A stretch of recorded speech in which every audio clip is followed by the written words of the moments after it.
What's up, guys? What's up? Hey, we are back with Louis Monetti. He is a collegiate fisherman that qualified through collegiately, right? That's right. Yes. To come here to the Classic, and boy, we are proud of him. And to see him coming up on the stage, man, it has been something else.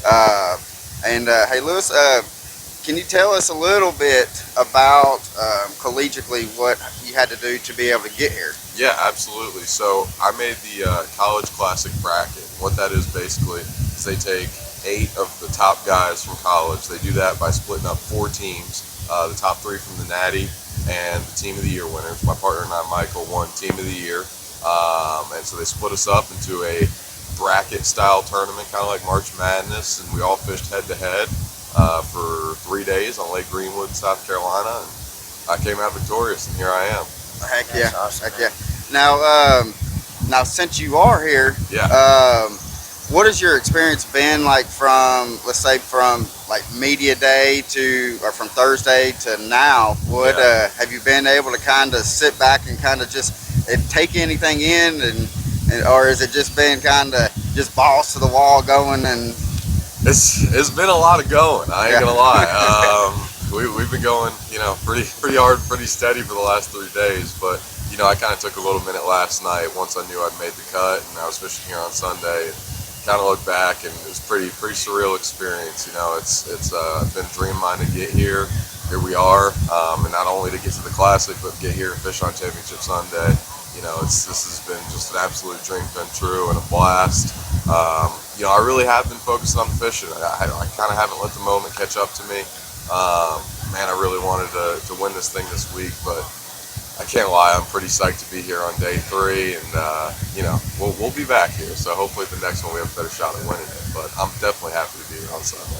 heck yeah, we've been rooting you on because we like seeing the guys that we've seen come up through like the high school and collegiate. We love seeing them to prosper and be able to reach their goals that they're going, because a couple of years back, this was not even, you could not even do it. It wasn't to where you could to make it to the Classic, and now that you've been able to do that, it's just one thing on the bucket list to say I made it to the Classic. Now it's just time, you just need to get to the elites, right? That's and right. then be able to make it that way, and prove that yeah, I done good in collegiate. Now I can do good. I know I can do good in the elites, and seeing you here the past couple of days, we know that because this is a tough body of water. Yeah, absolutely. And if you can make the top 25 on this body of water, we know that you're going to be able, especially in this field, too, right? with the field you're fishing against, and that you're going to be able to do great in the elites. And but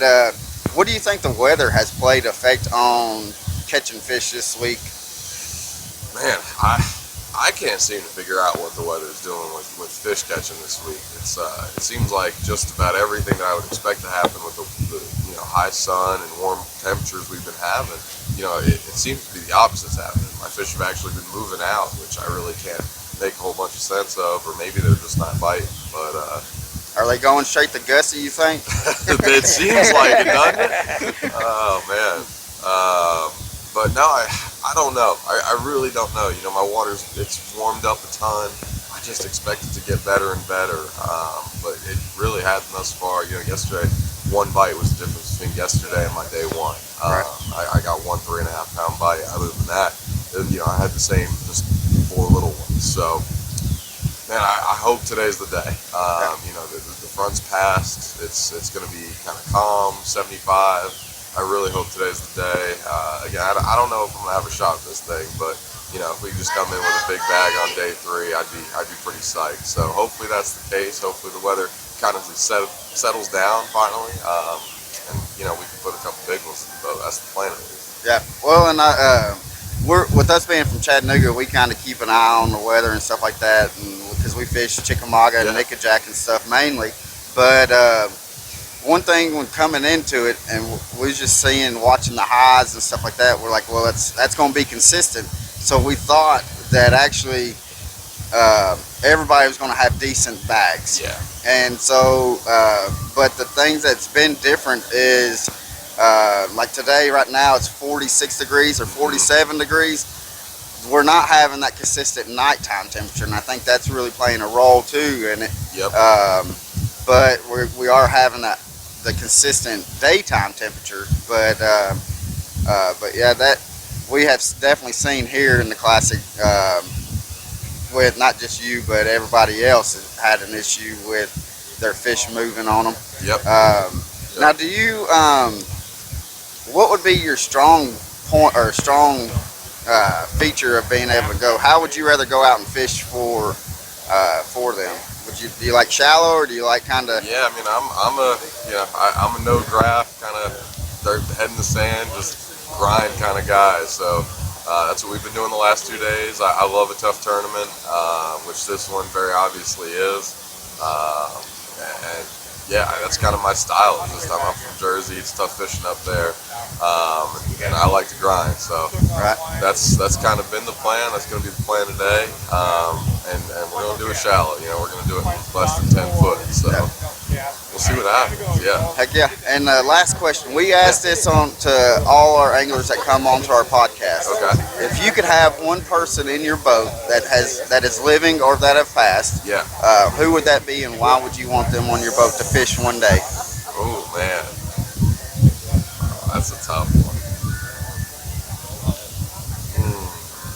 I gotta think about that one for a second. Come on, that's tough. I gotta go with my idol, Mike Iaconelli. Yeah, he's still around, obviously. I was trying to think of somebody who's not around, but no, I am going to. Here at the Classic, Brian Kirchhoff. Oh, He's a big inspiration to all of us, especially us, kind of amateur guys here at the Classic. Good answer. Spend a day in the boat with him would be something really special. Not to slight you, Ike. I hope I get to do that one day. Fish with you, but well, either one of them is no slouch. Either one's no bad. I gotta tell you a quick side story on Brian Kirchhoff is in our studio where we do the podcast that we actually have. Of course, it's not the original, but we have a whistle with his signature on it, sitting there on the podcast table from Brian Kirchhoff. And I'm sure you kind of know the story about the whistle, right? Oh yeah. Yeah. So that's insane. Dude. Good answer. Awesome. But Louis, man, we wish you the best. Thank you. And we will definitely be hollering at you. Sounds good.